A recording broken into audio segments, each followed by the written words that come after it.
Welcome back to the DCPU, where I forgot how easily humans burst. Like grapes. I'm Thomas, back once again with my co-host Frank, and today we're covering the sequel to the critically acclaimed Shazam. This was the first of four, yes you heard me right, 4 DCEU movies that were released in 2023. So let's get to it.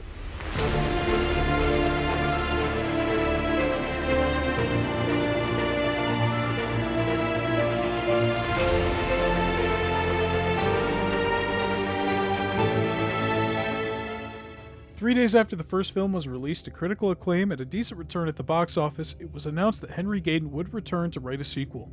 David F. Sandberg and Peter Safran were also reported to return as director and producer. Later that month, Michelle Borth, who plays Mary's adult form in the original film, let slip in an interview that she had signed a 5-picture deal, so that it was likely she was coming back for at least one sequel. However, she did not return as adult Mary. Instead, they just had Grace Carolyn Curry play the adult version of her character herself. I didn't notice that Mary was the same actor for both forms in this movie until it was nearly over, honestly. But I do think it's kind of a bizarre choice when the rest of the kids still have the same adult actors from the first movie. Yeah, I don't quite know why they did that. I would have to assume that there was casting or like scheduling conflicts and they just said, fuck it, we'll just have her play the character. And I guess we could also infer from this that the other Shazam characters were probably in similar picture deals. Like, if adult Mary's going to be in 5 movies, then you could probably bet that the rest of the Shazam family will also be in 5 movies. It is also kind of weird that they had just had her play the character because, I mean, she does kind of just look the same, but then they say that, like, Billy is 17, so when he turns 18, why would it not just be him playing Shazam too? Well, what that means is, when he turns 18, the kid him is going to become Zachary Levi. Hey guys, did you see the new Joe Rogan episode? In that interview too, where she revealed that she was signed for a 5-picture deal, she also said that to get the role in the first place, she was just told that she had to like perform a dance as her audition, and the producers wouldn't give her any other information on the role, and so her audition was literally just performing a dance routine, which sounded like really weird to me personally, because what does that have to do with playing the adult character in a movie? Like, I'm not a casting director, so maybe I don't know what I'm talking about. It just seemed really weird to me. Yeah, that's a little weird. I'm going to choose not to analyze that too much. In June 2019, Zachary Levi said that writing on the sequel script had begun and that they were hoping to film in late spring or early summer 2020. Jumping forward a bit, in December 2019, New Line and Warner Brothers announced that Shazam 2 was officially in production and was given a release date of April 1st, 2022. However, as you can probably guess, given the current state of affairs around the world at that time, this would not be the film's final release date. In April 2020, as COVID began tightening its grip on the world, Warner Brothers shuffled around its films, shifting the sequel's release date from April 1st, 2022 to November 4th, 2022. During DC Fandom in August 2020, several cast members from the first film appeared along with director David F. Sandberg. They talked about how they couldn't reveal anything else about the film except the title, Shazam! Fury of the Gods. Sandberg later tweeted, "We have a title, Shazam! Fury of the Gods. What gods? Why are they upset? Yes." Also, the article mentions Sinbad joining the group because people thought he was in the first film, which I think is in reference to him supposedly being in an older movie called Shazam, even though he's not in it. I'm not quite sure. Do you know about this? Yes. I know a lot about this. I'm an expert on this movie because this movie does not exist. This is a Mandela effect situation. There was a movie in the 90s where Shaquille O'Neal played a genie called Kazam, and people misremember it as a movie where Sinbad played a genie in a movie called Shazam. It's pretty funny that they actually put him in the marketing for this movie somehow. Why would they think that Shaq is Sinbad? Well, you live in America. Yeah, they basically look the same to me. Never mind. The next month, Zachary Levi announced that filming was set to start in Q1 of 2021. He also emphasized that production needed to start sooner rather than later, as the child actors were quickly aging out of their roles. It's very evident in this movie. Yeah, I kind of like it though. I like that they're a bit older. At least they had it age along with it, and they weren't just like, yeah, this is 6 months after the first movie. Yeah, they could have done what It Chapter 2 did and de-age the kids, like they did to Finn Wolfhard and Jack Dylan Grazer.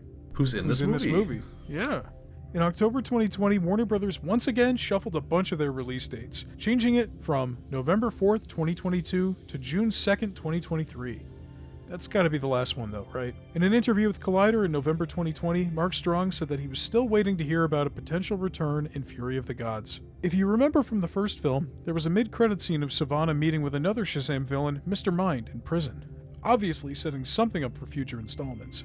In February 2021, it was reported that Rachel Zegler had joined the cast of the film in an undisclosed major role. Zegler made her debut in Steven Spielberg's remake of West Side Story, winning the role in an open casting call with more than 30,000 applicants. Zegler would later reveal in an interview with Slash Film that she had originally auditioned for the role of Supergirl in The Flash, but that she didn't fit the role. The casting director then came back with an offer to read for her role in Shazam, which seemed to be right up her alley. She also revealed that she did a chemistry read with Jack Dylan Grazer over Zoom as part of her audition, as their two characters share the screen a lot in the film. She also said that Peter Safran asked for Grazer's opinion on who he liked best in the role, and he picked Zegler because she was going to be in West Side Story, which he was a big fan of. In March 2021, it was announced that Helen Mirren had been cast in the film as the villain Hespera, the daughter of Atlas. From when it was announced, I've always been confused on how the fuck they got Helen Mirren to play some original character role in this movie. It feels kind of like a waste, like she could have played a real villain. Yeah, these films always do get big names that kind of surprise me. Like Julie Andrews is the voice of a giant octopus. Yeah, I don't know, maybe she wanted to buy a fourth beach house or something and she needed some extra money that year. Does she have grandkids? Maybe they were like, wow, you gotta do this superhero movie. I mean, that really could be it. I'm pretty sure that's why Harrison Ford did Captain America 4. Lucy Liu would also join the cast in April, playing Calypso, the sister to Hespera, and the weakest villain in the movie. She is so fucking bad in this movie. Really bad. I don't blame her for the most part though, because she also has the worst dialogue in the movie out of the three sisters. She also gets the least amount of time, and they're like, actually, she's the true villain. And I'm like, what? Why? Yeah, it should have been Helen Mirren, but whatever. We'll talk about it later. In an interview with Den of Geek in May 2021, Mark Strong revealed that he would not be returning for the film. He seemed to be in good spirits about it though, saying, quote, "They've got some female villains in. To be honest with you, I'm very happy to take a backseat to some female villains and let them have a go. Because judging by the work that Emma Thompson and Emma Stone have done in Cruella, it's about time." Boy, does that fucking date this article and this whole movie. Totally forgot about that Cruella thing. Oh, he was? Okay. In a Q&A on Instagram, Sandberg was asked, quote, "Why did you go for the Daughters of Atlas instead of Mr. Mind for the sequel?" His response, quote, "Early on, we did explore having Mr. Mind be a big part of this story, but it would have been too much movie. Even without him, we had to cut things down to fit it all into one movie." You should have cut more. I also feel like it doesn't really answer the question, because I was also wondering why they went for original villain trio in the sequel film when they had teased him in the first one. To me, it sounded like he's saying that he would have had to be in with these, but if they made him the main villain, how would he not fit in the movie? When this is the constraint that you've given yourself, that okay, it needs to fit around the Daughters of Atlas. It's like, well, no. Why did you do Daughters of Atlas? That's the question. Yeah. And I couldn't find anything else besides this in research saying why they picked the Daughters of Atlas for this. Because they're not comic characters. Principal photography began on May 26, 2021 in Atlanta, Georgia. It was also announced that Giola Pados would be the cinematographer. Some of his other work includes Predators, Maze Runner 2 and 3, Jumanji Reboot 1 and 2, and Kingdom of the Planet of the Apes. The cinematographer of the first film, Maxime Alexander, did not return for this, and I feel like it was just a scheduling thing because Sandberg would work with him again on Until Dawn. We'll talk about it later, but the cinematography left some things to be desired. I can see why Sandberg would go back to Maxime after this.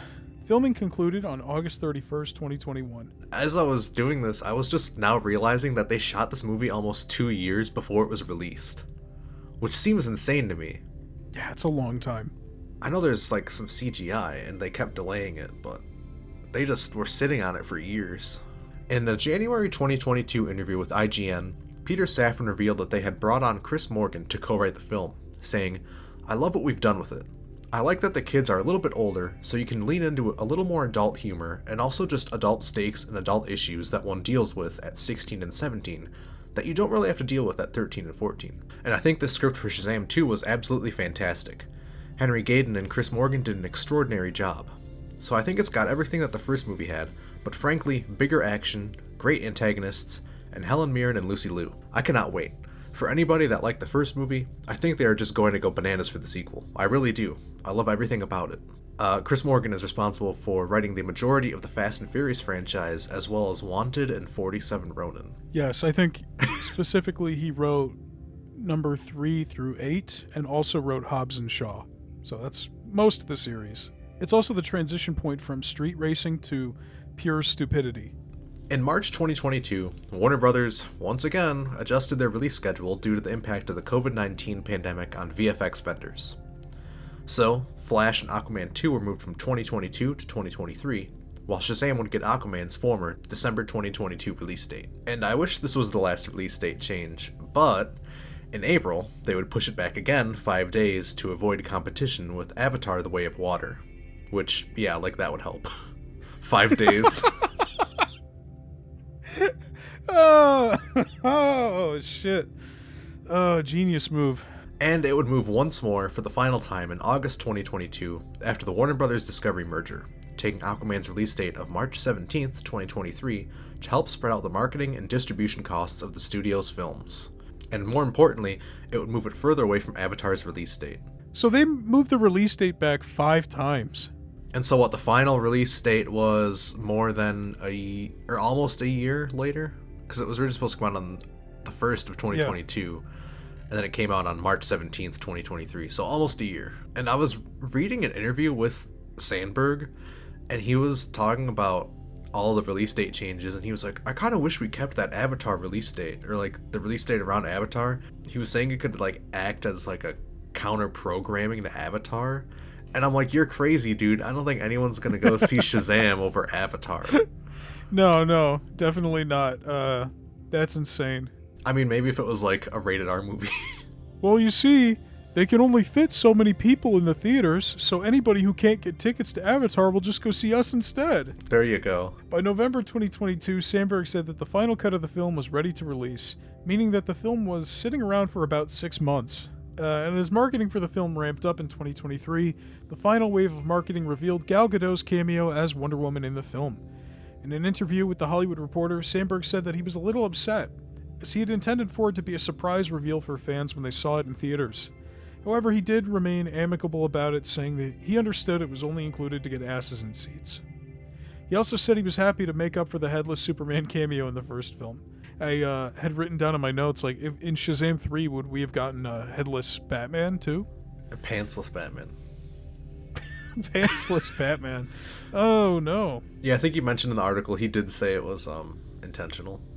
Yeah. No doubt. So, I thought it was funny, though. It did make me laugh, and I forgot about that. In the same interview, Sandberg also discussed the post-credit scene, which included Harcourt and Economos going to Shazam to try to get him to join the Justice Society of America. According to him, the original cameo was supposed to include several characters from the Justice Society who appear in Black Adam. However, things fell apart, and Peter Safran was only able to get Jennifer Holland and Steve Agee to film the cameo at the last second. The rap reporter Humberto Gonzalez would report that Dwayne Johnson was also offered a chance to be in an end credit scene, but declined. Shocker. The mid-credit scene for the film was originally supposed to be in Black Adam, but The Rock vetoed it. Also a shocker. I think it's funny that, I mean, we can assume that he shit-canned it because he didn't want to, like, lose focus of his Lightning character and not show Shazam or whatever, but then threw in the Henry Cavill post-credit scene. Which famously Shazam was not able to do. In an interview with David F. Sandberg on the weekend of release, the director revealed that the dome around the town was inspired by the Simpsons movie, in which a similar dome is placed around Springfield. Well, I guess I can check that one off my notes, because I made note of that. I didn't realize he would also be making the comparison. In the interview, he also says that they considered including cameos of Batman or Superman trying to get into the force field, but they cut the idea because it would, quote, open a whole nother can of worms. I'm glad that they cut that, because it sounds really dumb. Or at least Batman. Superman would make more sense. Can you imagine Batman's just standing there punching the side of it? I think the movie would be better if Batman was whacking it with a stick or something. He's just punching it on the side and he goes, I'm going back home. And now we'll move on to the state of movies, DC, and the characters at release.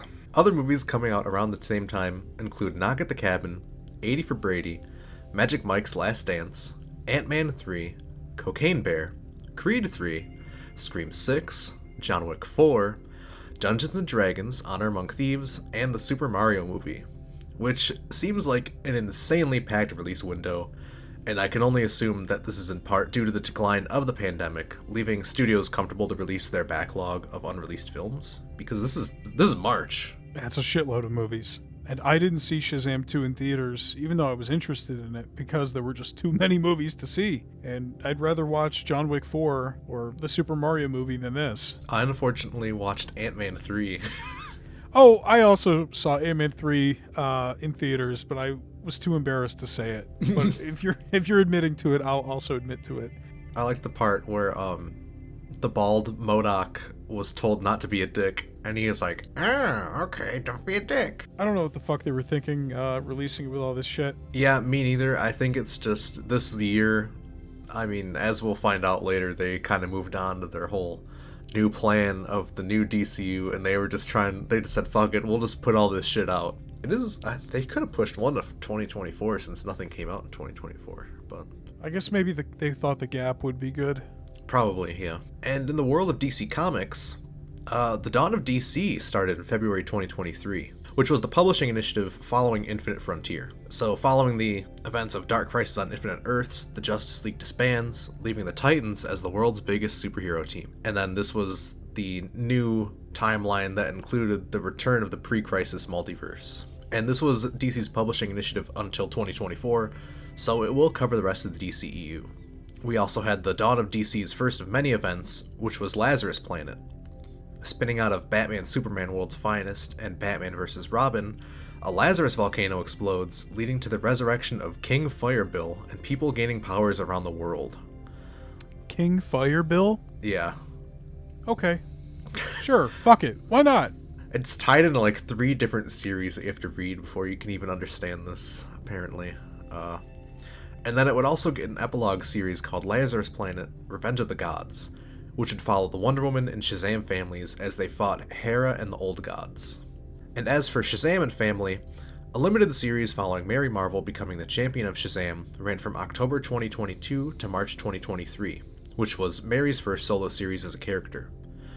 And the plot synopsis said that she got the Shazam powers after Billy Batson's heroic sacrifice. I don't know what said sacrifice was because I could not for the life of me find it while Googling it. Nothing on the Wikipedia or the DC Wiki, so if anyone knows what it is. Yeah, leave a comment if you know. Educate us. Shazam would also get an ongoing comic series in July 2023, which was 4 months after the film came out. Seems like a bit of a missed opportunity, but whatever. And in this series, Billy would be the only member of the Shazam family who would have his powers after the Lazarus event had fundamentally changed magic throughout the universe. Billy also changed his name to the Captain, as he discovered he could no longer say his name Shazam without transforming. Which I thought was always the case, but I guess not.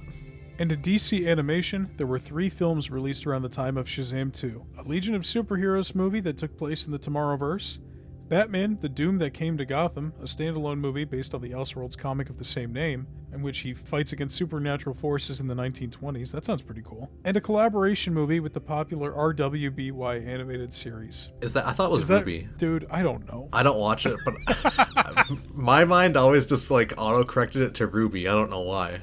Okay, the Ruby animated series, folks. I'm sorry. I don't give a shit about Rooster Teeth and all that. I have no idea. We also have a very problematic Valentine's Day special, the Harley Quinn animated show episode that follows Harley and Ivy's first Valentine's Day. I was reading the synopsis of this, and it's batshit crazy. It's their first Valentine's Day, and Harley goes to Etrigan's sex shop, which sounds insane in itself, and buys a potion that increases the user's sexual arousal, and Ivy has a huge orgasm that makes the citizens of Gotham City have uncontrollable sex.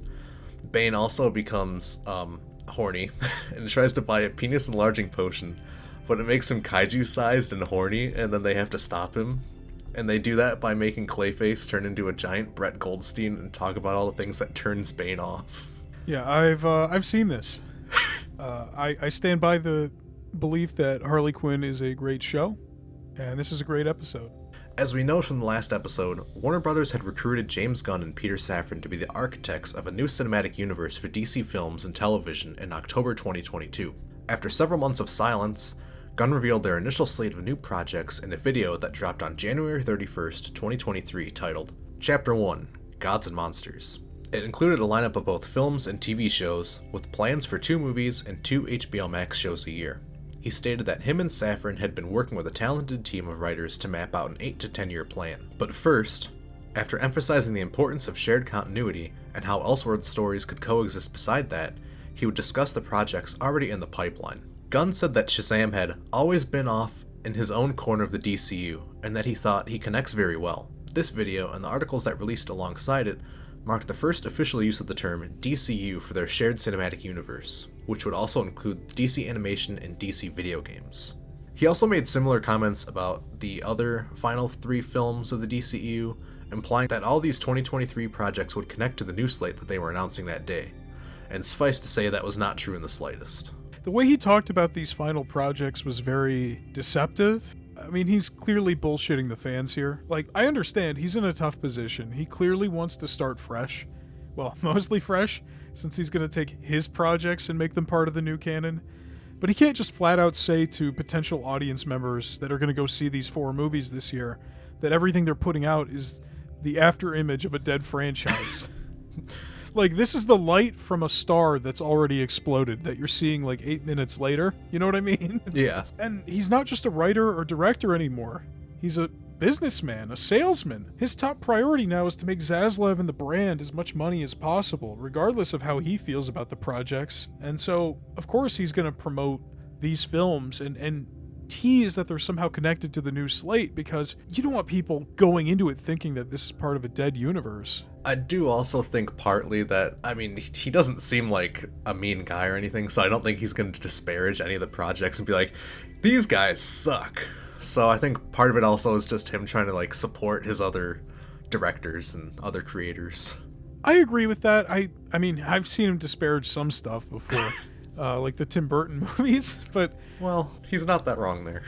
But I really do think it has more to do with the fact that his job is now to promote the DC brand, period. And to get asses in seats. Like, him and Safran are salesmen now. Their top job is not just to make good DC products, but for the shitty ones, they've got to promote those too.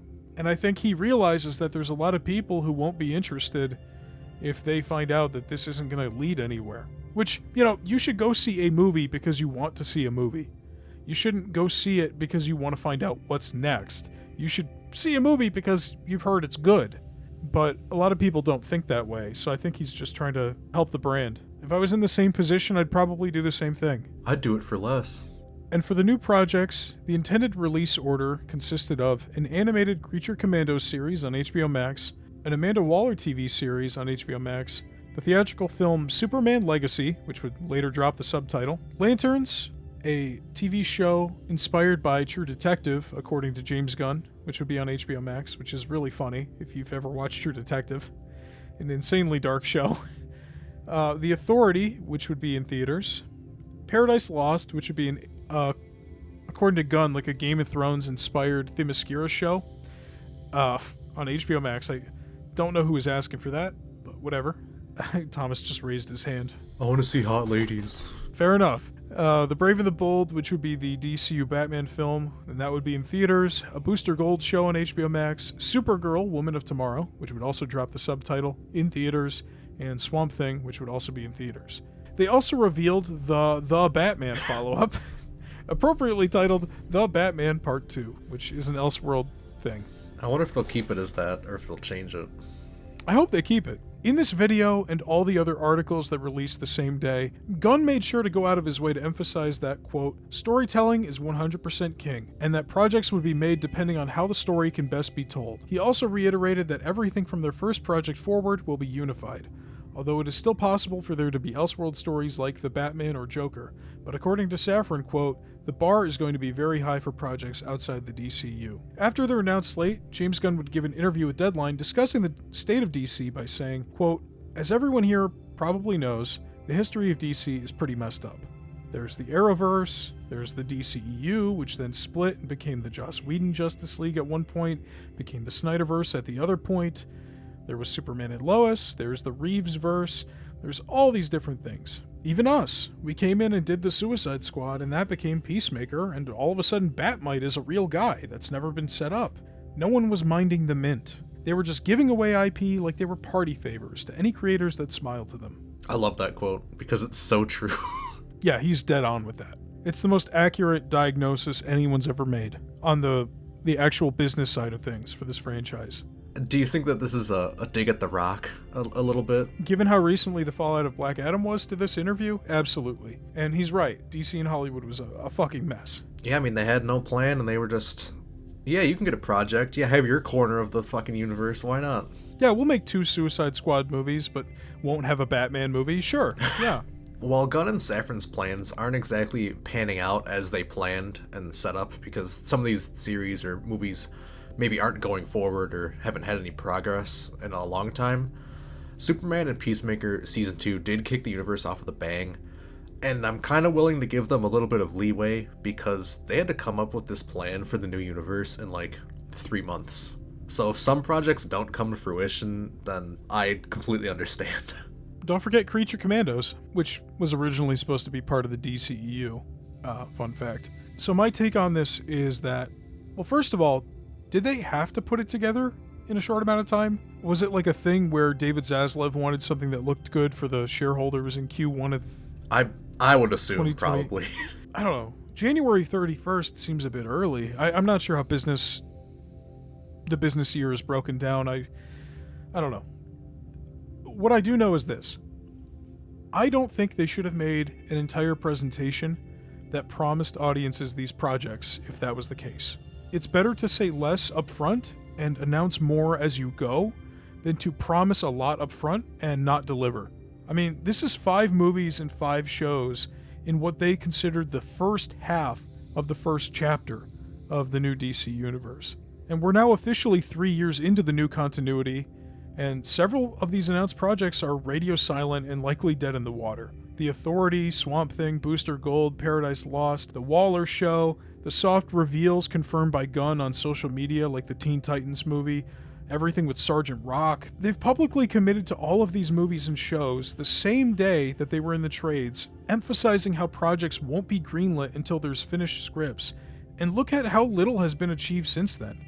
It's a bad look. It makes DC Studios look incompetent and honestly does not inspire confidence in me, in both their ability to do the job and in the truth behind their messaging. I like the new franchise so far, don't get me wrong. I liked Creature Commandos, and even if you don't want to count that, I really liked Superman. I liked Peacemaker Season 2. But I think it's way too early to tell if everything they've sold to us will be true, in terms of the slate that they've announced and all these projects that have been announced from that video and everything afterwards, and Gunn's statement about how different projects will have different tones based on the creator and how there won't be like a house style for DC projects. Because everything so far has been James Gunn. Creature Commandos was Gunn. Superman was Gunn. Peacemaker Season 2 was Gunn. And everything's been delayed or has been stalled, and so for one reason or another, we don't know if that's really true yet. Supergirl's coming out soon. Maybe that'll be different, but we'll see. I mean, look, my last word on this. The clock's ticking. We're already officially 3 years into the DCU, and we've only had 1 movie and 1 show. Maybe 2 if you want to count Creature Commandos. If you look at where Marvel was 3 years into their franchise, they already had like 5 movies. We still don't know when we're going to get Batman. There's nothing on the slate for Wonder Woman. I mean, they're moving at a snail's pace. I don't know. Do you have any thoughts on what I just said? I mean, I do think that there's definitely some pressure from Zaslav to be like, look, just put something together. Maybe you don't have to make it all or whatever. And they're like, okay, well, maybe here's some projects that we do kind of think would be good that we might want to make. And then, sure, maybe all those weren't real or whatever. I'm sure that there's some sort of pressure to, like, blow away everything from the previous, because all the movies this year underperformed.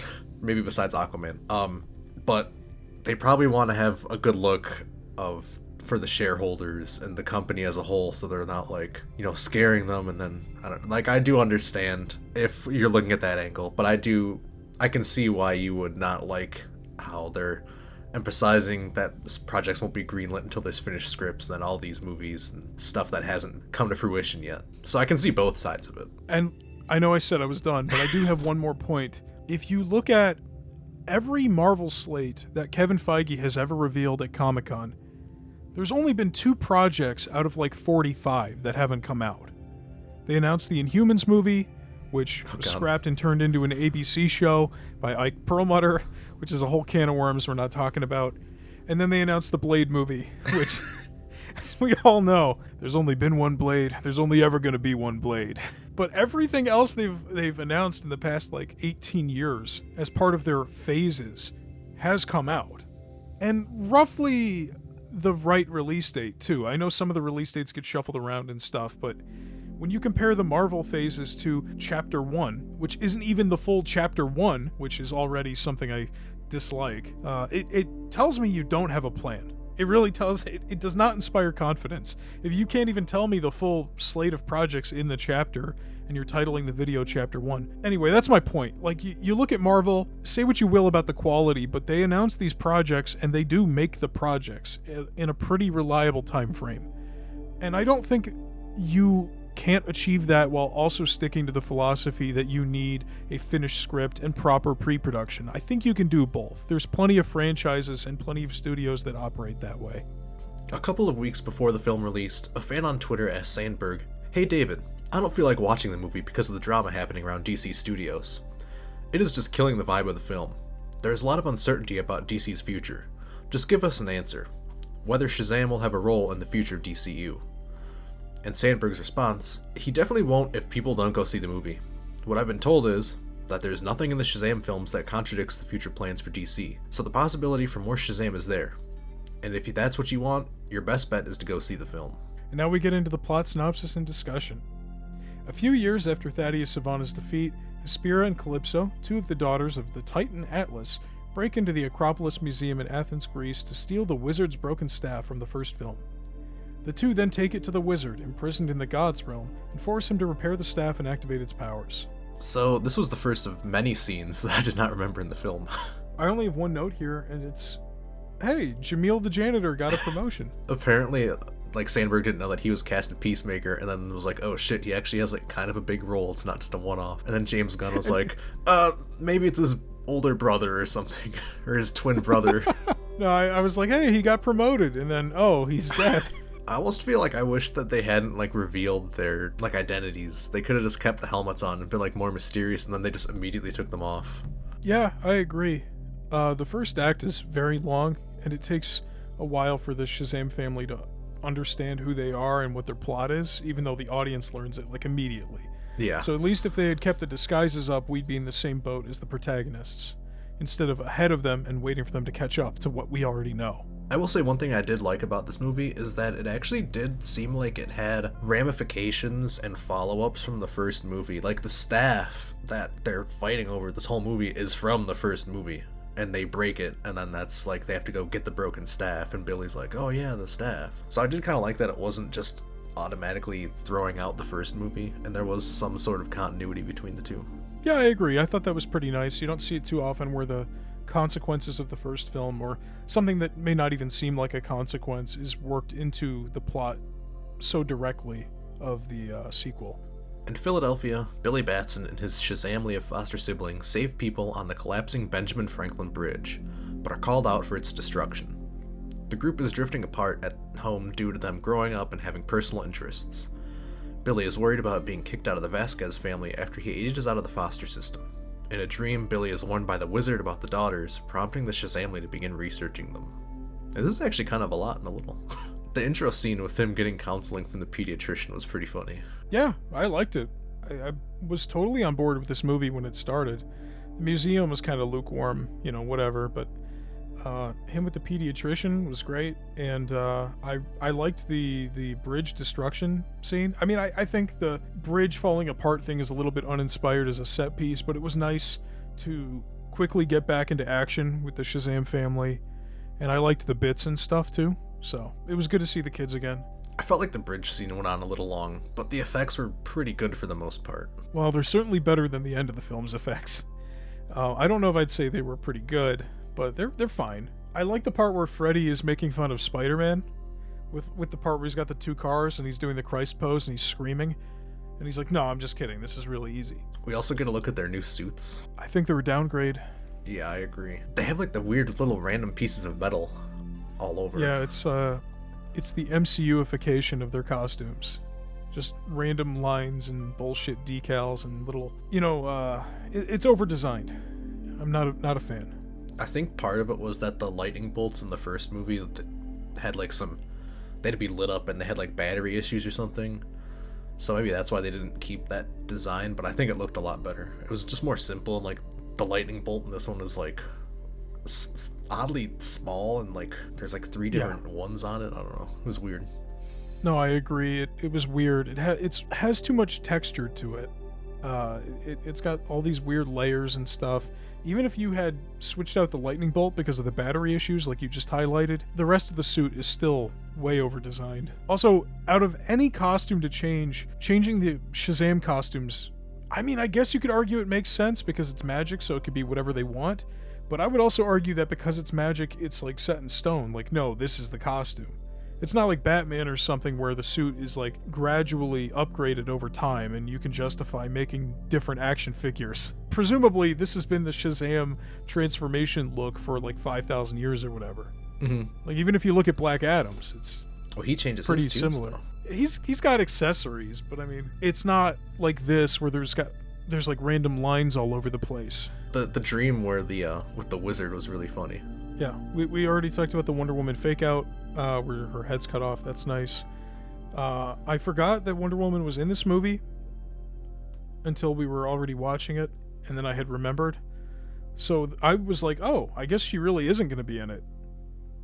And seeing Djimon Hounsou's head on on Gal Gadot's body was pretty funny. It's a good joke. It was really... I forgot about that too, and I was like, whoa, that's crazy. Oh, she's more attractive now. Can I get an action figure of that? I really like how they make the cave or the Rock of Eternity or whatever. Like, they really make it their own, you know? I noticed there's even like light up letters that say Lair. Yeah, it was cute. I liked it. They decorated the Sin statues. Yeah, I really liked that, yeah. Freddie Freeman, still bullied at school, falls for a new girl named Anne, to whom he shows off his superhero self. Hespera and Calypso arrive with the staff and steal Freddie's powers. Anne is revealed to be their youngest sister, Anthea. Billy and the Shazamly... I'm not going to say that. Billy and the Shazam family attempt to save Freddie, but the daughters kidnap him and place an indestructible dome around the city, trapping everyone inside. Freddie is imprisoned along with the wizard in the God's realm. The daughters reveal that they want revenge because the wizard killed their father. How do you feel about the wizard coming back? I guess we should have talked about that like 5 minutes ago, but... I mean, I like him in this movie, so I don't have a problem with it. Me too. Yeah, absolutely. And, I mean... he's magic, so it's, as far as like comic booky resurrections go, this one's on the more believable side. I like how he hand waved it away too. Yeah. He's like, I thought you discerned us. He's like, I don't know. I like Anne. I think Rachel Zegler's good. Of the 3 sisters, she does the best job. I would also argue she has the best material to work with. Yeah, that's what I was gonna say. We already talked about it a little bit earlier, but Lucy Liu gets the short end of the stick. She has the absolute worst lines and gives the worst deliveries, but, you know, maybe if she had some better lines to read, the performance would be a little bit better. And Helen Mirren, she's fine. Yeah, the Lucy Liu one was just, every line that she read was just like, she had just seen it 5 seconds before and was just reading out off a cue card. So flat. Especially near the end when she's riding around on the dragon and every line she's reading is her screaming something. Really awful. But the scream is just saying it loud. Yeah, and I know she can give better performances than this. The Anne and Freddie stuff, I bought it. Did you buy that? You like it? So like that part wasn't horrible, but I felt like that happened really fast, and there's the whole thing where they're learning who they are, and then they're like, he says Anthea and he goes Anne, and then like they suddenly know that she's this other sister or whatever, but then they barely even know who she is. I do agree with that. I like the two together. I like their chemistry. It does feel a little bit rushed, which is weird because so much of this movie feels incredibly dragged out. But that's one part where it does feel like more time should have been spent on it. building up their relationship and stuff. And you make a great point. Like, they highlight that Billy is kind of not that smart, and it's like Billy is the one who puts together that Anne is Anthea from a 4-second interaction he had with her in the cafeteria. So yeah, I don't know, it sounds like wisdom of Solomon to me. I also took note that it took the Daughters of Atlas 40 minutes to engage the Shazam family at all. Like, they don't go after Freddy on the rooftop until 40 minutes into the film. Oh, wow. Which is crazy. Like, that first act drags, man. I was just about to say, I feel like the reveal that she's evil was too early, but I guess it's 40 minutes in, so it's not that bad. They just waste their time on all this, like, world building and exposition and stuff before that. When really they should have been building up the relationship stuff. I did like the duo of Freddy and the Wizard. Me too. I love Freddy. I love the Wizard. I think they bounce off each other well. And I gotta say, I think for the entire second act, Jack Dylan Grazer is carrying this movie. Like Atlas carrying the earth on his shoulders. Wow, good reference. I know, thank you. He's carrying that second act. Because outside of the stuff with him and the Wizard, I just didn't give a shit about any of it. They don't really give you anything to care about, though. Exactly. Like, Calypso and Hespera are really flat villains. The adult versions of the kids are way less interesting to me than the kids, too. And most of the movie, they're in their adult forms, even when I feel like they shouldn't be. And so I just don't give a shit about the actual like lore and the world building they're doing here. I don't really give too much of a shit about the plot, and there isn't any character stuff going on because they're more focused on this bigger action that Peter Safran was talking about. So the second act, to me, it just kind of felt like we were watching Black Adam again, or Joss Whedon's Justice League, where my eyes just glazed over. Even when they lose their power, I know it's in the next paragraph, but like even when the other kids lose their powers later in the movie, they don't act sad. They're just like, oh, okay. Yeah, I thought Freddy losing his powers was going to be like a devastating moment, but it really isn't. And as the other kids lose them too, they kind of shrug it off. I also thought it was funny that, jumping ahead a bit later in the movie, the only one who loses their powers for like a good chunk of the movie, other than Freddy, who's separated from the group, is Pedro. And Pedro is by far the most boring of the kids. Like, if it was Kid Darla or Kid Eugene or Kid Billy or Kid Mary, it would be so much better. But Pedro is just so fucking boring. And he's the only one who's a kid when they're still together as a group for that, like, end of the second act. Oh, I was very confused by it. Anthea's powers. It's kind of nonsense, right? It's sort of like an Inception-y Doctor Strange thing. At the first scene when they show it off, she's moving the whole city around. Yeah. And then he actually crashes into a building. Yeah, that's right. So was everything getting moved around, or... Don't worry about it. They don't even explain it. They just like, oh yeah, the power of Axis. Okay. Sure. Yeah, Thomas, the power of Axis. Don't you know about the power of Axis? I think it's around this point where we get... it might even be before this, where we get the scene between Mary and Billy about him, like... aging out. Aging out of the family, and, like, how Mary didn't go to college and she wishes she did. And, how they'll have to get jobs and stuff to help support the family. And I'm just thinking, like, this is a really emotional scene, and this is compelling to me. Like, this is more compelling than any of the action and stuff. Instead of giving that scene to Ash or Angel, they give it to Zachary Levi. And it's just like, why am I listening to like two 40-year-olds talking about turning 18? The scene would have worked so much better, and I think most of the emotional moments, if not all of them, would have worked better if they were the kid actors. And it's like all this stuff with Billy and Mary, which there's really not a lot of it either, that's another complaint, is, I don't know, it's the wrong half of the coin. They should have changed back. Why are they always in their super form when they're in the lair? I was just about to say that. Like, why? It's not like you have to be, because they were in there in the last movie and they weren't in their superhero forms. Exactly. And then they bring that up once, and then he brings it up later in the movie about aging out. But then they never... It's not like in the first movie where he's constantly, like, worrying about or trying to find his mom or whatever, and it's a big part of the plot. It's like they bring it up once and they're like, okay, we'll remember that for later, and then we'll just bring it up randomly. Yeah, exactly. In the beginning, they set up, in the pediatrician scene, they set up Billy's imposter syndrome. They set up how he feels like the group is kind of growing apart. Then you've got the conversation with Mary, where he feels like he's scared because he's going to age out of the foster system. And you've also got the stuff with Mary in college and how, she wishes she could have went. And then you've also got that one brief scene where he calls her Rosa instead of Mom. Mm-hmm. Everything I just listed is never brought up again.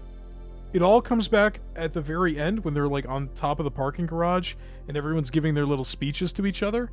But none of that felt earned to me. There's nothing in the middle section of this movie that contributes to any of that for me. Maybe Freddy going off on his own makes Billy feel more like an imposter, but that doesn't play into anything else they set up. No, it's more played as a joke, almost, instead of any emotional payoff. It also doesn't help that, again, Zachary Levi in that conversation with Mary is talking to Kid Mary, who's just in the adult Mary costume. I kind of thought it was weird that, because her whole thing last movie was kind of about going to college, and then she didn't go. Yeah, I don't get that either. It's you could have still been a superhero. It would have actually helped more, because then it would have been more oh, they're all off doing their own thing. If she wasn't there, maybe she can still access the lair, because they said they can go through any door to do it, but... And you could have a little side conflict where Mary's kind of torn between doing the superhero stuff with her family and trying to live a normal college life. Mm-hmm. Which, that's only one of the themes of the best superhero movie ever made. Why would you ever want to rip that off? Black Adam? Black Adam in Animal House. He's in college. Revenge of the Nerds. It's his head on a even skinnier guy's torso. And big glasses. I'm actually... Meanwhile, the Shazamly enter the Rock of Eternity, where they encounter a sentient pen named Steve, which they use to draft a letter to Hespera as a negotiation for Freddy's release. Billy meets Hespera, and while the meeting is initially cordial, I don't know if I'd say that, she and Calypso soon fight the Shazamly. Pedro loses his powers during the fight, while Hespera is captured and taken to the Rock of Eternity. Yeah, Hespera, yeah, not the Rock. He's not in this movie, we've established. That'd be really funny if he was just in the cell. Hespera easily breaks out and steals the golden apple, the seed of the Tree of Life. Meanwhile, Freddy and the Wizard attempt to escape the God's Realm with the sympathetic Anthea's help, just as Hespera returns with the apple. The daughters argue as Hespera and Anthea want to use the apple to revive their realm, while Calypso wishes to plant it on Earth to destroy it. Freddy steals the apple but is discovered. Billy and the Shazamly show up, and Freddy reacquires his powers. That's also 50 minutes of the movie. The part where they go to see, because he's oh, I know who can help to learn about the sisters or whatever, and then he presses the button and it opens, and it shows a whole completely different area of the lair, gave me really strong Harry Potter vibes. Yeah, me too. Yeah, and there's nothing wrong with that. I mean, Magic Library, cool. Why not? I do wonder who set up the electrical wiring there to put the button inside the gluttony statue. It's like in Tomb Raider games where they have these really intricate mechanisms from the past in these ancient temples. Yeah. It's from 8,000 years ago. It was around this point in the movie where it really kicked in for me that it just looks like shit. You mean visually? Or? Yes, because of the lighting. It is way too bright and blown out. The conversation between Levi Billy and Helen Mirren, where they're at the restaurant, it felt like I was watching a Burger King commercial. Kind of. It just looked so bad. It looked so not cinematic. And a lot of the movie looks like that. It's what drove me to look up the change in cinematographer. And I really am convinced that Maxime Alexander was just busy. Because they had worked with Sandberg before this, and they would work with him after this. I haven't seen anything else that Gyula Pados has done except for Kingdom of the Planet of the Apes. That movie's almost completely CG, I bet. So it probably was more of the visual effects designer and stuff deciding the look and quality of that than the actual physical cinematographer. You know what I mean?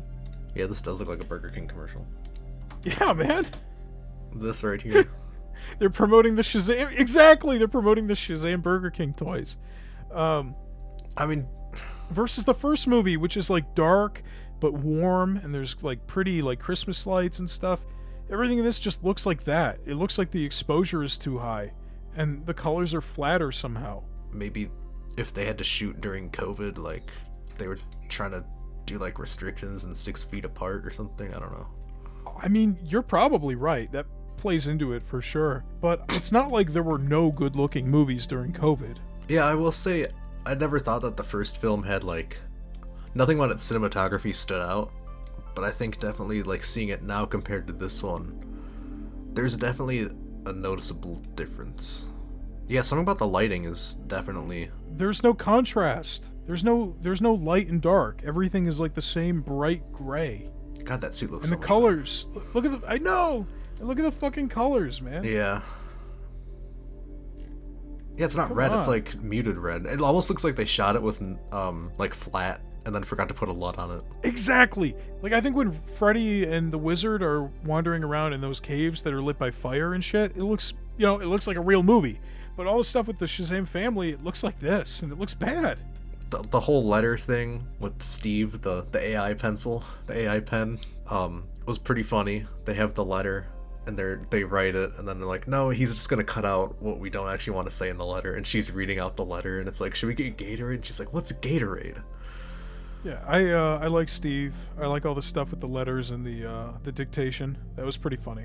It was a cool way to frame, like, them learning about these sisters too, who no one else would have knowledge of. We also get a line around this point where I think it's during the Burger King conversation where Levi Billy says, I've seen all the Fast and Furious movies, lady, and let me tell you something, it's all about family.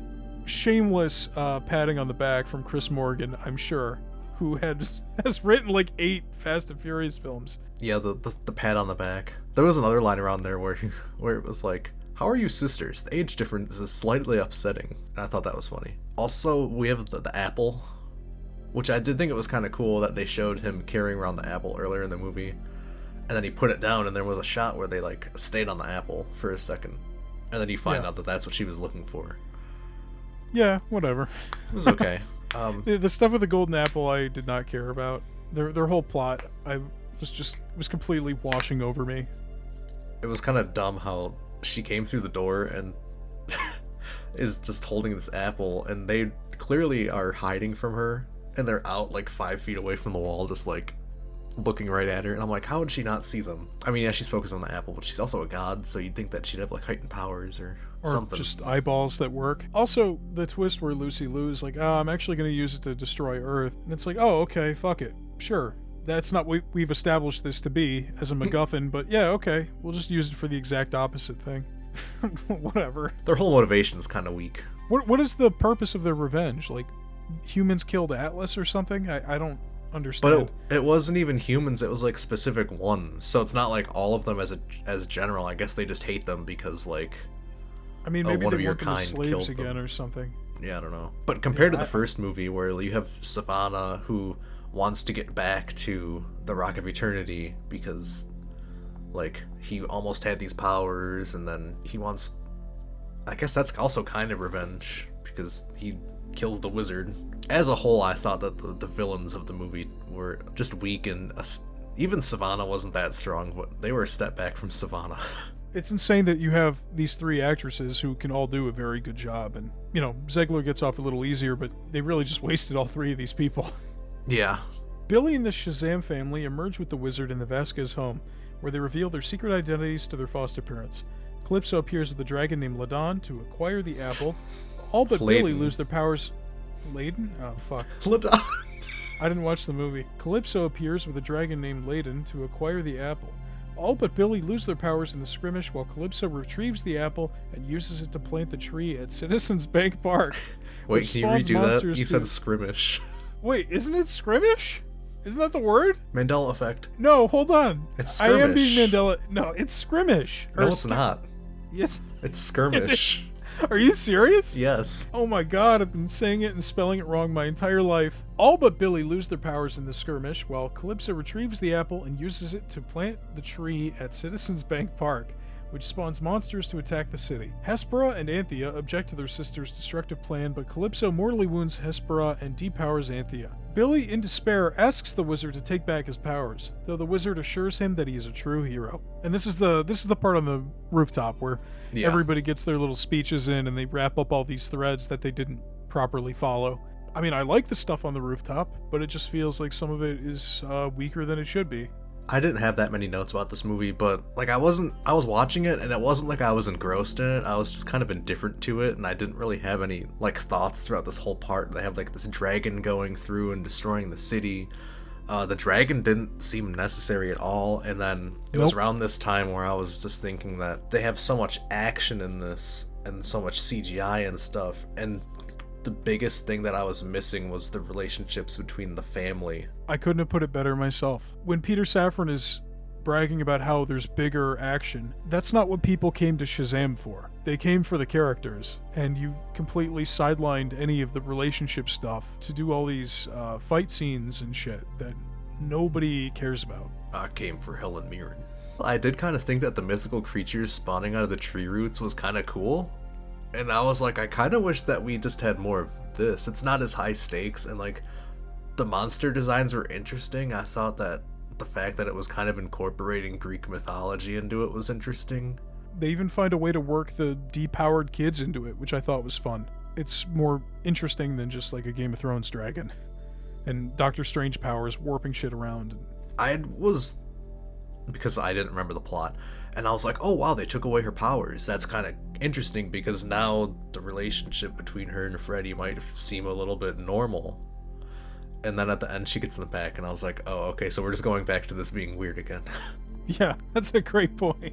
Because I thought it was actually kind of cool that she wouldn't have her powers anymore, and I was like, oh, if they were going to do a sequel, which they didn't, but then they could actually maybe have like her trying to be a normal person as compared to not being a god or anything.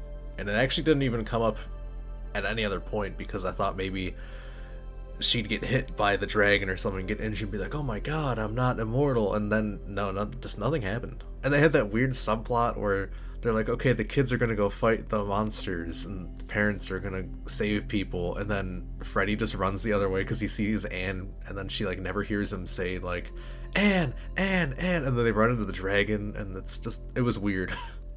What else? Oh, there was was it here? No. Oh, the original Captain Marvel? Yeah. The original Shazam guy? Yeah. I didn't know who he was. He was distractingly clothed in Shazam colors, and he said Captain Marvel, which I didn't think they were legally allowed to say. So I was like, okay, he's probably from like a show in the 60s or 70s or something. And you were right. And I think I saw an interview where they were talking about that, and they were like, well, there's a lot of hard things to get past, like the censorship and like clearing of like we can say that or not. And then they said, well, Marvel's used DC character names in their movies, so I think we can use that in ours. And I was like, oh, okay, well, it's a good point. I guess it's that easy. I guess it was kind of nice that the wizard kind of gave him the pep talk, because throughout the whole movie we've kind of been hearing the wizard kind of disparage his name, where he's like, he's fucking stupid. But he's like, you might be stupid, but like you're worthy of being a hero. No, I like that too. And I think he does a good job of selling it in that moment. I kind of like how his whole character is kind of this cranky like old man, and he's joking with Freddy the whole time, like, oh yeah, you're like Bob, or he calls him different names, and then he does call him Freddy, like he does care. He's just got like a hard exterior. And I wonder too if spending the time with Freddy didn't change his opinion on giving the powers to Billy. Like, hey, this is one of the people that Billy shared his powers with, and Freddy is worthy, so Billy's worthy. Because later, he's like, you have heart and wisdom, and look who you shared your powers with, and you made the right choice with this family. So it could be, yeah. It makes the Freddy and wizard stuff matter more to the themes of the movie. But if that was the intention, I don't think that they went on it enough. I am making the stretch for them. Heeding the wizard's words, Billy transforms and flies off to stop Calypso, while the Shazamly enlist the help of unicorns to fend off the other monsters. Meanwhile, Biddy Bidson. Billy persuades a dying Hespera to help him stop Calypso. Realizing the dome reacts violently to his lightning, Billy lures Calypso to the park while Hespera shrinks the dome to contain them. Billy fights Calypso and Layden before killing them both by overloading the staff with electricity, destroying the tree and Calypso's army with them, at the cost of his own life. Hespera acknowledges Billy as a true god before succumbing to her wounds. I did like how he shocked her back to life. Yeah, I thought that was fun. It's a good gag, but also it's a creative way of incorporating his powers. So, What else? The unicorns. my gut instinct when Darla whispered "Taste the rainbow" was to punch my television. Skittles product placement. I think they said they had a marketing thing with Skittles, so maybe that's why they did that. Awful. I despised that.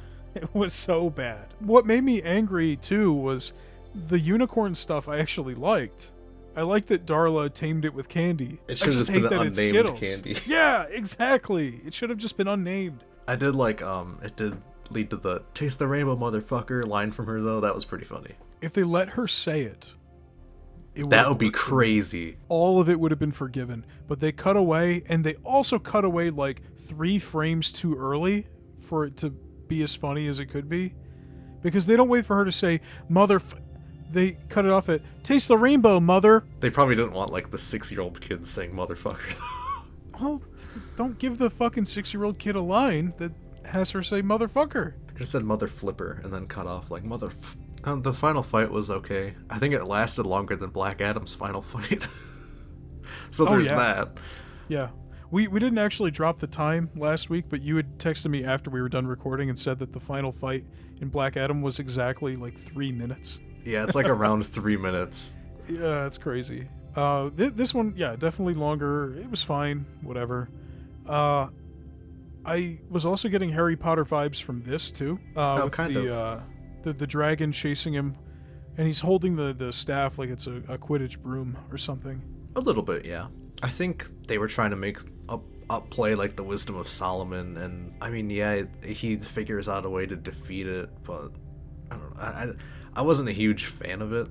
I didn't expect him to like suicide himself the first time I saw it, and I was like, oh, they actually killed him. Yeah, that was crazy.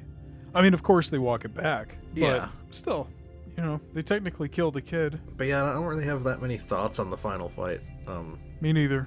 There was the whole like Calypso bad guy swap too, which I didn't care about because I didn't know enough about them to care. And then she stabbed the other one, and I was like, oh wow, okay. Yeah, Hespera and Calypso both felt like Power Ranger tier villains to me. They should have just been like rolled into one. Yeah, when one betrayed the other, I did not care. They could have just been one person, it would have made no difference. I just don't know why they did these like original characters, because it just seems weird to me. Like, I know Shazam probably doesn't have that many villains, but even just choosing one that's a bit, or like from the comics, or just even more a low tier villain, like a low tier god. Oh my god, dude. Low tier god in Shazam 3. Let's go. Honestly, I wish Billy Batson, you serve no purpose. Billy Batson, you should kill yourself. Can we get Jaimin Hansu to say that? Instead of the motivational speech on the parking garage roof, he tells Billy to kill himself. Oh my god, yeah. But like, the villains just, they were so weak to me that I just wish that they hadn't spent so much time on them.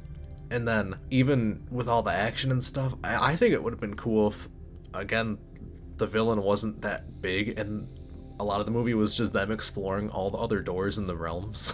That's where I thought the movie was going to go, was just exploring the doors. I'm like, oh, they're introducing these doors into other dimensions or magical places. And then they don't do fuck all with that. And I think you could have done that, and you could have had some fun with it, and you could have kept things still more personal and smaller scale. Yeah, like maybe they open a door and then that's what leads to a conflict, or they open a door that says do not open or something, and that's what leads them to conflict because this guy is trying to come out or something. I don't know. Or, how about this? Maybe Billy opens a door and finds a world where his family is there and loves him.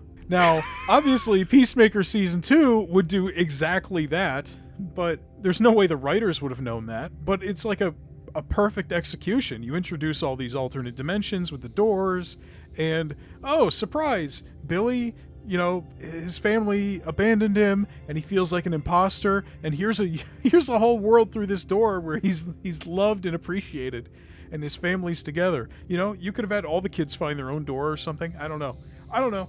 But it's like we just saw that concept explored last summer with Peacemaker. What's funny is that in the comics, so if they did have him find a door where the alternate universe is his family's alive, in the comics his dad is just Shazam, so it would have been Zachary Levi would be his dad. Oh wow, that is weird. I don't think I hate it though. Or you know what they could have done too? That would have been kind of interesting, is if they somehow like split the kids' adult selves and their kids' selves, so they could both be on screen at the same time and have to like interact with each other. That would be fun. Yeah, that would be fun. I agree. Because yeah, the kids definitely didn't feel like that present in the film compared to the first one, and it felt like it was because they were like, well, we're paying these adults millions of dollars to play their adult versions, so I guess we'll just get some use out of them, and the kids are probably cheaper.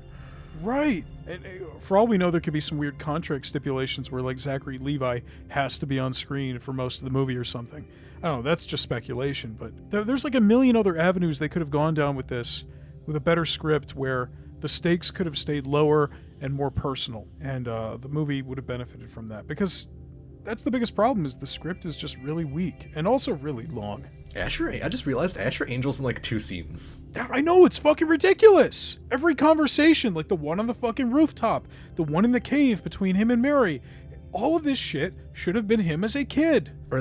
Or something else they could have done is like, if he didn't believe in himself, then the powers weren't working right or something. Because he's getting the imposter syndrome and like his powers are on the flux because he doesn't believe in himself or something. Thomas, I don't know. That is a brilliant Spider-Man. idea. That is a brilliant idea, and that is why it is in Spider-Man 2. You're rolling your eyes at me and shaking your head like I'm full of shit. I'm not a simp for Spider-Man. Yeah, it's amazing. We both came up with these great ideas, and it's like, oh, Peacemaker did that. Oh, Spider-Man did that. It took us 5 minutes to come up with it. And these people were paid how many fucking dollars to sit in a writer's room? At least 5. Anthea brings Billy's grieving family to the God's realm for his burial. Diana Prince, the last living being with godly powers, appears and repairs the staff, imbuing it with her power and using it to revive the God's realm, return Anthea's powers, and resurrect Billy. Billy in turn uses the staff to restore his siblings' powers, and the Shazam family fix their home while Anthea and the Wizard take up residence on Earth. I did appreciate that the Wizard acknowledges the continuity, that all the fucking gods are dead, that it was established in Wonder Woman. Which was a stupid piece of continuity, but at least they're sticking to it. It just made me pissed when you said that, because I remembered, I'm like, God damn it, they had all the fucking gods are dead. And they're like, oh, but there's one, and then it's Wonder Woman. Yeah, when she said that, she fucked up the delivery too, which made me laugh. But yeah, no, I mean, it's a great reminder that maybe this universe does need a restart. You know?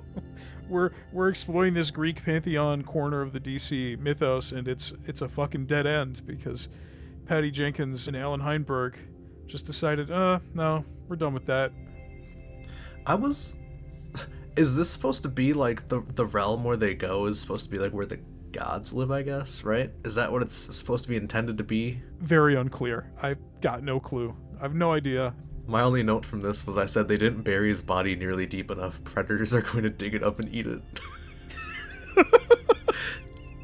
Because the ground wasn't even flat. There was like a bulge in the ground. Coyotes ripping apart dead children buried on the hill. I don't know. Wonder Woman's here. Whatever. I mean, our feelings on Wonder Woman are well established at this point. I mean, it's nice to see her. It's nice to see characters from other movies show up. Yeah. Gal Gadot sucks with the 4 lines she has in this. Don't quit your day job, kid. That's good. That's a good one. Billy says something that I found incredibly disturbing. He says to Wonder Woman, hey, you know, just because your father's power is surging through me, that doesn't technically mean we're related, you know, and I'm going to be 18 in like 5 months, which is creepy because he lives in a foster home with foster sisters who are also not blood related to him. So if this is the argument he's going to make to Wonder Woman, who he's also connected to through the magic, is he going to like hit on Mary and use this same line? Well, Mary, we're not blood related. It's not that weird. Oh, you didn't see that mid-credit scene? The Wizard was looking fresh as fuck. Didn't Freddy call him a pimp? He's like, you look like a pimp. Yeah. Or he's like, you're pimping. He says you're pimping, which was very funny. I don't think children say that. I do. Yeah. I don't know. That's the movie. Well, I mean, you got one more little bit to read here, and then we can sum up our thoughts. I'm trying to think if I have anything else I want to say about it. They even had a whole labyrinth that which to get to the door, which I thought was weird. You have to go through a labyrinth, but and then they go, yeah, you have to go through the labyrinth. Here's how you get out. Why bother having a labyrinth then? A labyrinth that I don't think they ever even showed. No, they didn't. They cut away before the kids go into it. And it's like, if Hespera knows that's the door and knows how to get through the labyrinth, then why didn't Hespera just come in from the other side to attack them in the Rock of Eternity cave? Some plot holes.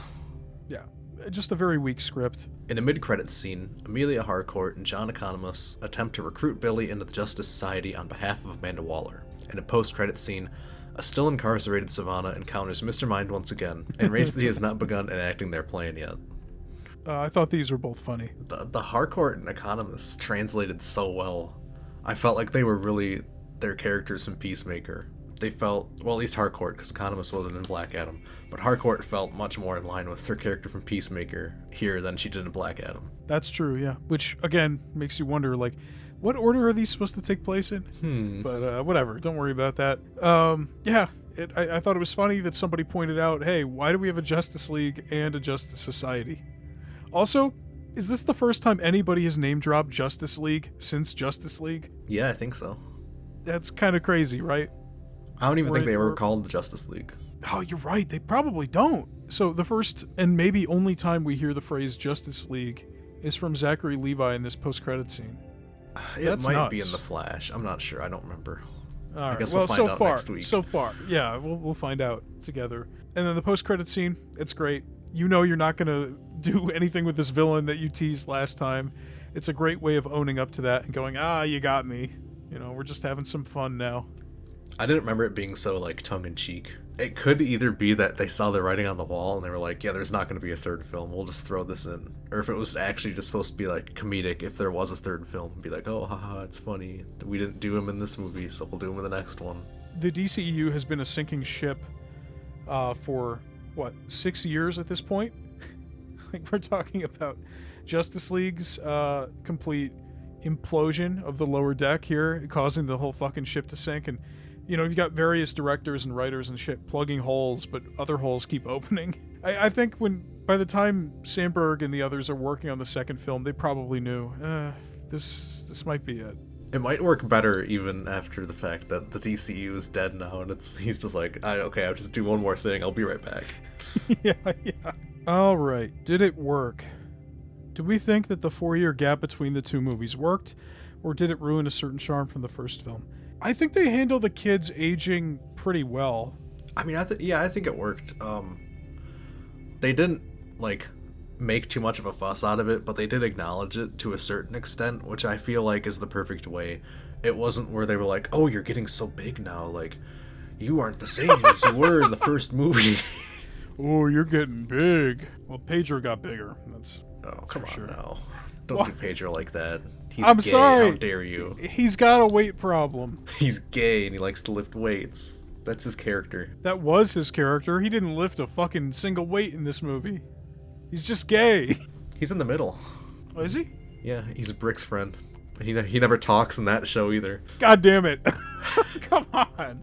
I mean, obviously, I think that it would have been better if it didn't have a large gap in between them, but what are you going to do? It was outside of their control with COVID, so... So our next question, did we like the original villains? I think that's a resounding no.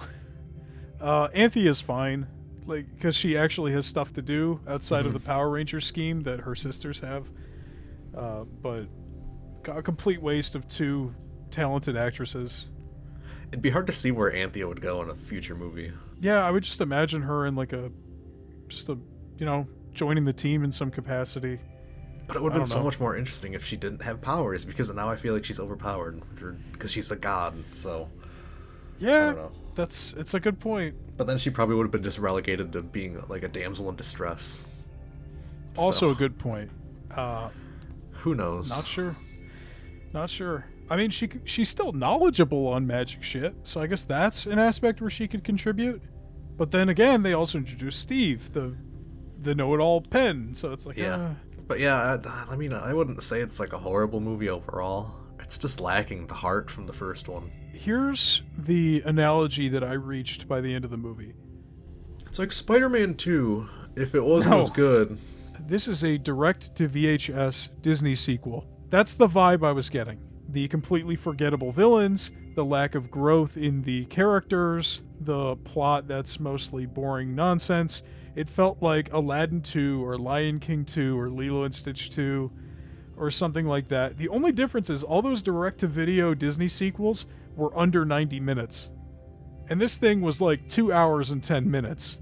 So I think if this thing was 90 or less, God, wouldn't it be ballsy for them to release a less than 90-minute superhero movie? That'll never happen again. But my point is, the script is so weak that it can't support a runtime this long. Yeah. If it was 90 minutes, you could probably excuse the sloppy plot, the lack of development from the first film, and the forgettable villains. You could probably excuse all of it in the same way you could watch Lion King 1.5, and, you'd probably be fine with it. But it's like, this isn't a direct-to-video sequel, and this movie is long as shit. Especially if they wanted to do like a movie where they don't have as much like development or character work, then have it be the Black Adam one where they fight Black Adam. Yeah. I don't know.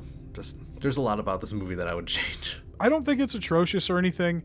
I think if you enjoyed the first movie, which I think we both enjoyed very much, it's watchable, but it's not something I would have recommended in theaters, and I don't really see myself visiting it again. No. Maybe as like something to watch in the background if it's on TV. Maybe if I'm scrolling on TikTok and I come across the first part of it.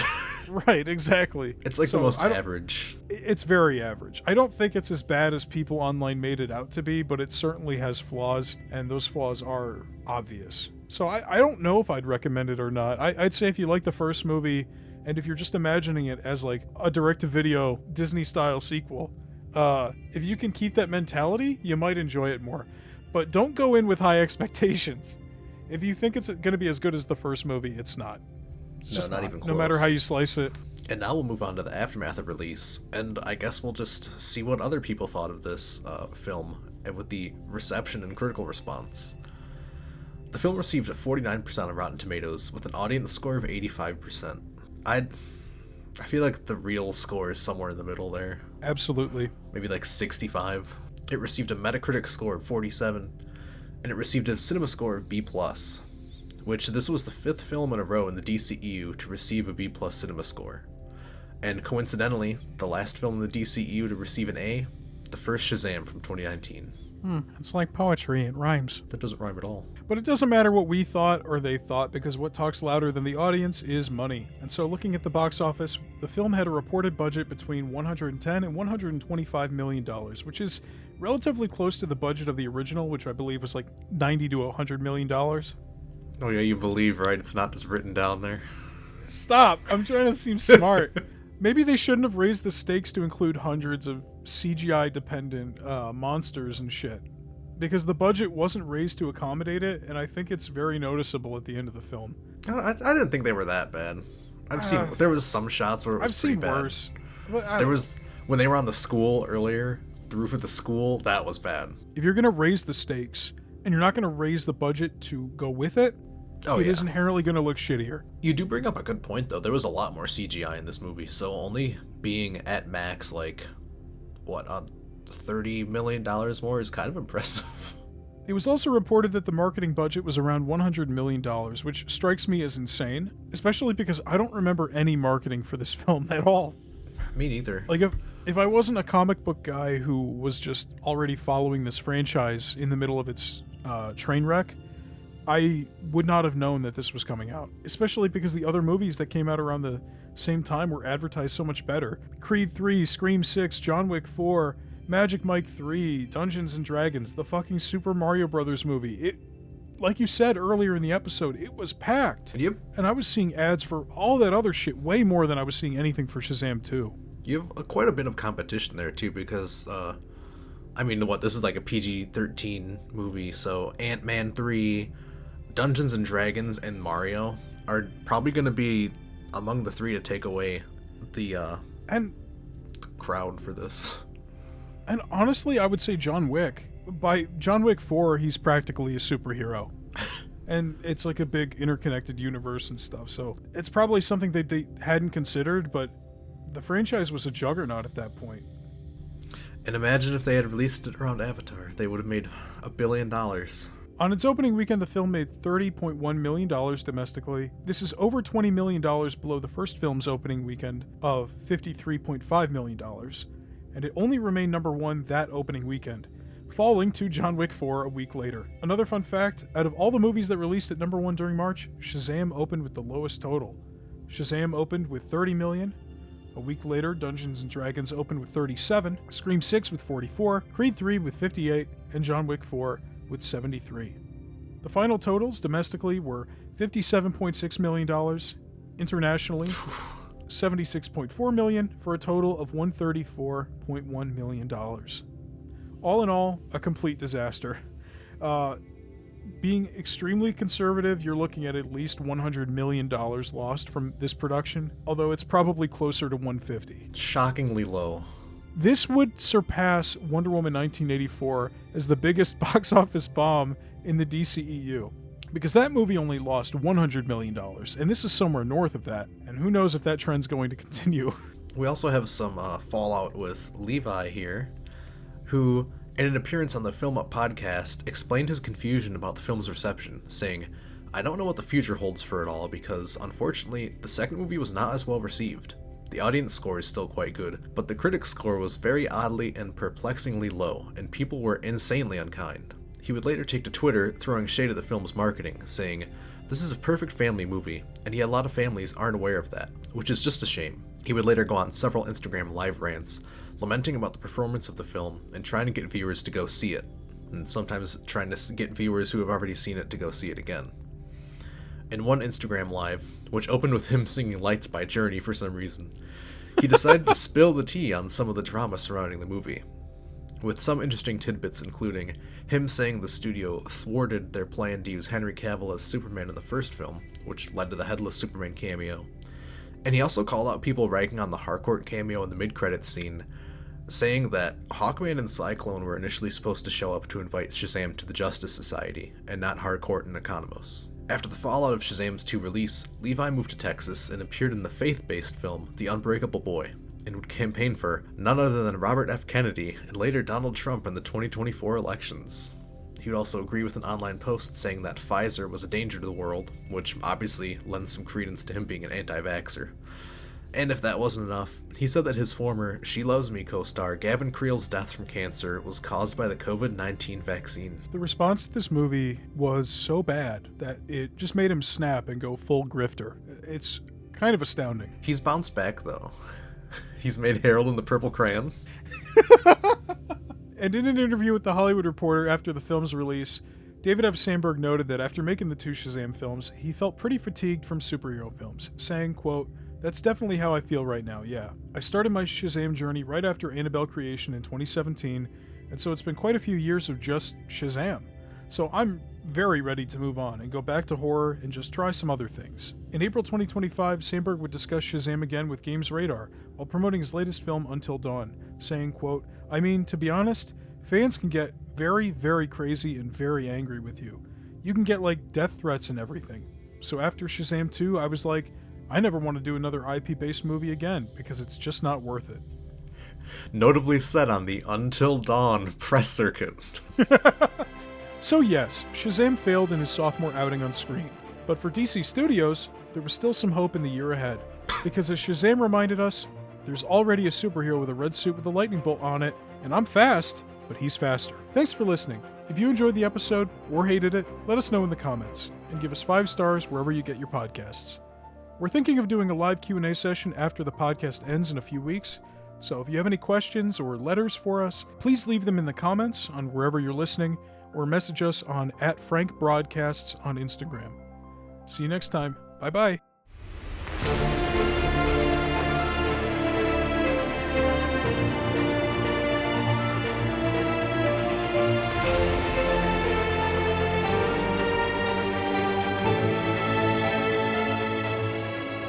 Thanks for listening.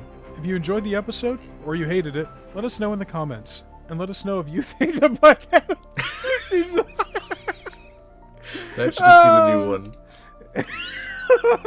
for the rest of the series. Please let us know. If you think Black Adam changed the hierarchy of power.